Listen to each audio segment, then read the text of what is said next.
Ресей мен Украинаның арасы не болады? Мынау соғыстың тоқтар жері бола ма? Ендеше бізбен бірге болыңыздар. Ассалаумағалейкум көпшілік. Алдарыңызда Серікжан Біләшұлы. Ресей-Украин соғысы осы бетті жалғаса беретін болса, ұзаққа созылуы бек мүмкін. Себебі батыстың Ресейге қаратқан саясаты оны қансыратып өлтіру. Қансыратып кәдімгі. Ешқашан бір ғасырда, екі ғасырда Ресей ешқашан күш жия алмайтындай деңгейде сансыратып құрды. Батыстың өз ішкі жағында Ресей мәселесінде үлкен қайшылық бар. Бұл Ресей газіне тәуелді, газғана тәуелді емес, және ақша жағынан арамзалығы мол, қараңғы тұсы мол, салықтан қашатын, және ақша жуумен, арам ақшаны заңдастырумен айналысуға қолайлы, яғни триллиондарды мен миллиардтарды оңды солды жұмсап, оны Путинге бердік деп отчет беріп, яғни есеп беріп құтыла салуға қолайлы. Осындай бір елмен бизнес жасау батыс олигархтарына керек деп өткенде айтқанбыз. Батыстың байманаптары әсіресе Ресейден газды былай алып, оны халқына былай сатып, сөйтіп екі ортадан делдалдық жасап, сервис жасап, бүкіл құбырын жасап, үйге әрбір от жағатын пешке газ жалғап қойып, өзінің халқының қанын кеспей сорып отырған бұл байекеңдер, оларға Путин керек. Оған ана сұмырай Путиннің аман қалғаны керек болды. Себебі Путин олар үшін миллиард ақша. Оған ол жауыз емес, оған ол Украинды қырама, қояма, Украиндерді қалаларын тасталқан қылама, ол қызық емес. Оған өзінің ақшасы керек. Ашты шындық осы. 30 жыл Назарбаев және оның әулеті, бала-шағасы, інісі, туыс-туғаны қазақ халқын тентіретіп, қаңғыртып жіберді ғой. Ауылдар қирап кетті. Адамзат тарихында соғыс болмай қираған ауылдар осы Қазақстанда болды. Соғыс болмай, жау шаппай қиырылған. Қазақта ескі кезде бір ескі аталарда, апаларда бір қарғыс болушы еді ғой, жау шапқыр деген. Жау шапқыр деп біреуді қарғаса сөйтіп айтады. Жау шапсын деп. Жау шапты ма не дейді, бірденге бүлініп жатса, мынаған жау шапты ма дейді. Енді ол өте қатты қарғыс енді. Айтудың өзі, еске алудың өзі қиын. Сол жау шаппай тұрып, жау шапқаннан арман тоз-тоз шығып, топалаңы шығып кеткен мемлекет Қазақстан ғой. Бүкіл қаладары қирап, бүкіл жаңағы ауылдары қирап, тас талқаны шығып кеткен. Тоз, бүкіл ел Алматыға жиналып. Бұлай қарасаң қалаласу болды. Бірақ қалаласуды Еуропа, Америкадағы сияқты қалаласуға болар еді ғой. Жоқ, біздің сұмырайлар ауылдарды қиратып, бүкіл ауылдарды құртып, тас талқан шығарып, соғыс болғаннан арман құртып жіберді. Тура, сол Назарбаев солай істеген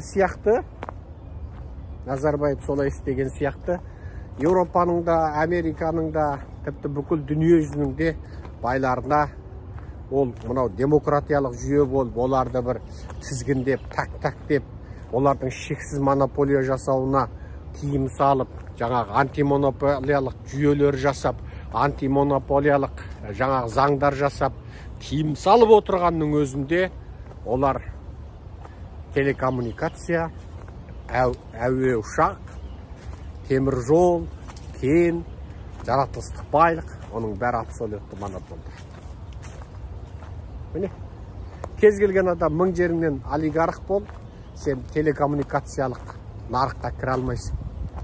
Лицензия бермейді. Қазақстанда да сол. Назарбаев және оның әулеттері сол Қазақ телекомды контролдап отырған сол. Әңгіме қайда жатыр. Осының бәрі осы.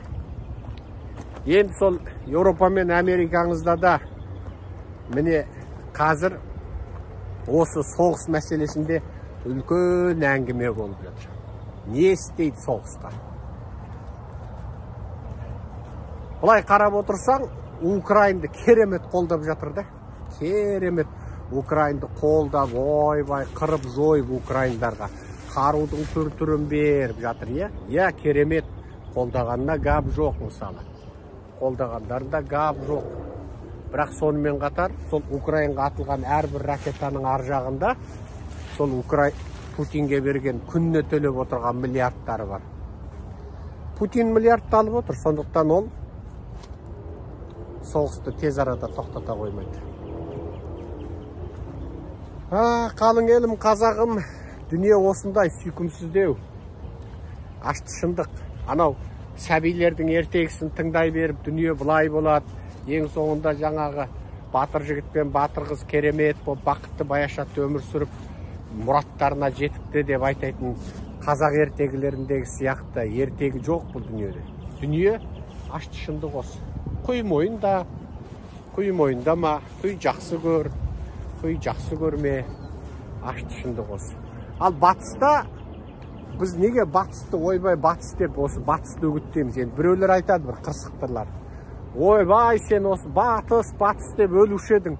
Демократиялық ұстанымдағы батысыңның өзі белгілі екен ғой дейді. Батыста кем дегенде осындай монополияға, осындай зұлымдыққа, бір адамның шексіз билікті алып алуынан, біреулердің өз білгенше, өз пайдасы үшін заңдарды белшесінен басуына тыйым. Себебі о жерде парламенттік, конгресстік осындай жүйелер бар. Міне батыс сонысымен батыс. Бізде мысалы 30 жыл Назарбаев Қытайға қанша жерді берді, Нарынқол Кегеннің қанша жерін беріп тастады, анау Өскеменнің қаншама жерін берді, Зайсан, мынау Тарбағатайдың қаншама жерін берді. Бір қазақ біле ма? Білмейді. Назарбаев әшейін өзі біледі, өзі шешеді. Оны сұрайтын депутаты жоқ, парламент бәрін өзі біледі, өзі шешеді. Міне ешкім сұрайды алмайды, ешкім айтада алмайды жаңағы. Міне Назарбаевтық жүйе.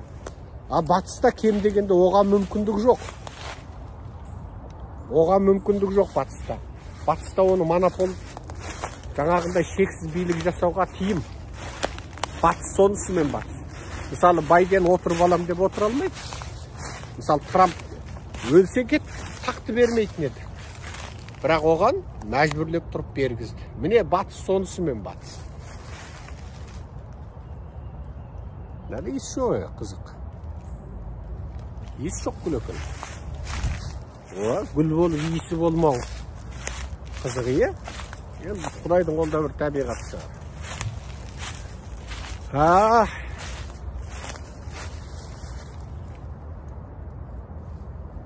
Бұда да иіс жоқ. Сол сіздерге айтайын деген лекциямның мәні мен мазмұны соғыстың арты жалғаса түседі. Украиндар енді шекарасынан енді шыға бастады. Кешегі хабарды мен аудармасам да өздеріңіз әлеуметтік желіден оқып жатқан шығарсыздар. Орыстың үлкен жаңа әскери бөлімшесі қамауда қалған, екі жағынан қоршауда қалған. Украиндар енді кәдімгідей ашық шабуылға шыға бастаған. Енді бейресми ақпарат көздерінің айтуынша Украиндар енді Ресей жеріне кәдімгідей дендеп кірген дейді, бірақ ол нақтылы қай жеріне кірді қазірше әр ақпаратта неше түрлі айтады. Мен де мынау соңғы бір апта бойы қыдырып жатырмын. Бір апта бойы соңында қыдырып жатырмын. Бір шаршайын деп. Міне тура өне бойым шаршап тұрып, кеште келгенде талып құлап жатырмын тура. Маса теуіп кетсе ұшып түсетіндей болып шаршап, шыбын қанатымен қағып кетсе талып қалатындай болып шаршап ұйықтап жатырмын. Ондай ұйқы керемет болады екен. Сіздер де шаршаңыздар. Сол шаршап, жаңа естен айырылып ұйықтап, сәбидің ұйқысындай ұйқы деген болады екен. Әйтеу біреулер ұрдап кетпесін деп тілеп қойып жатам. Сол көтеріп, баяғыда бір жеңгемізді көтеріп алып кетсе де ұйықтап жатады екен. Жаңағы соны айтып, жаңағы сондай бір әзіл болатын. Көтеріп кетсе де, көтеріп басқа жерге апартса да білмей ұйықтайды екен. Сондай ұйқы болып жатыр, міне шаршап қыдырып жүрмін. Сонымен қалқым қазағым жай жүрмейік. Сейілде серуен, сергелдеңде серуен, жаңағы деп лекциямызды сөйлеп жатырмыз. Мынаның иесі күштеген. Қандай әдемі гүлдер. Қандай әдемі гүлдер, е? Мұнда сары. Әрқайсының атын айтып қойып, жазып қойып.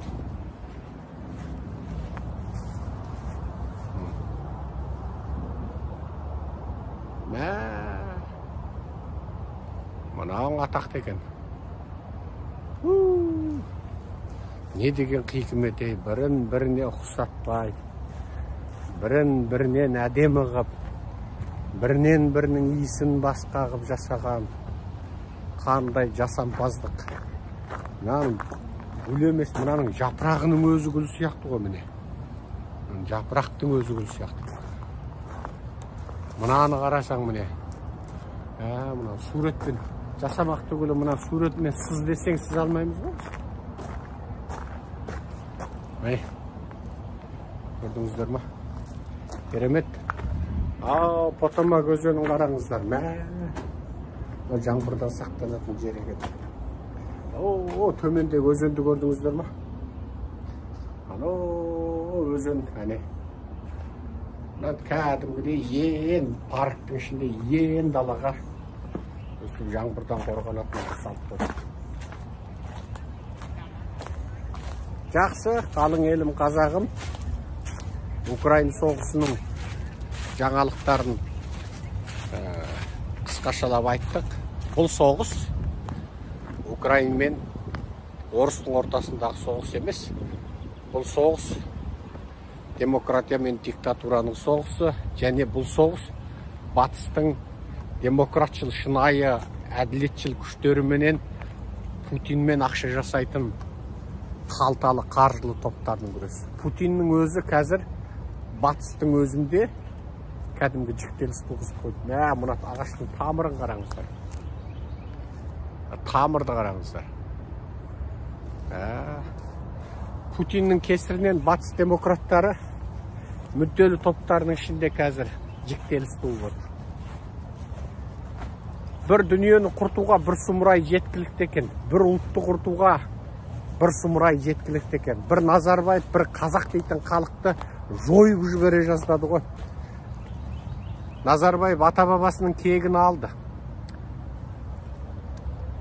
Бір қазақты жойып жіберуге бір Назарбаев жеткілікті болған сияқты, бір орысты құртып, Украинды құртып, тіпті бүкіл Совет одағы кезіндегі шеңберіндегі халықтарды зұлымдыққа батыруға бір есерсоқ Путин жеткілікті екен.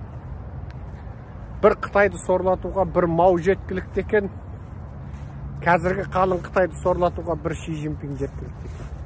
Міне бүкіл бақытсыздық диктатурадан шығады екен. Осыны білсеңіздер болды. Бүкіл бақытсыздық диктатурадан шығады.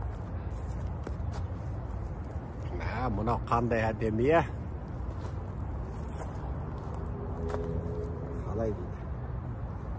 Корнус Коуса Summer Fun Dogwood дейді. Итағаш деген не? Бұл атын қызық қойып Dogwood деп. Неге? Қазақтар қойды ма екен?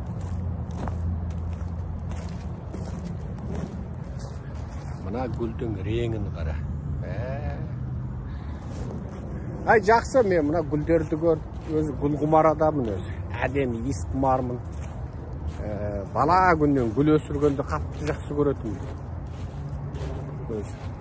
Мен сөйтіп гүлдерді аралап жүріп, өз лекциямның берекесі кетіп қалды ау деймін. Айыпқа бұйырмаңыздар.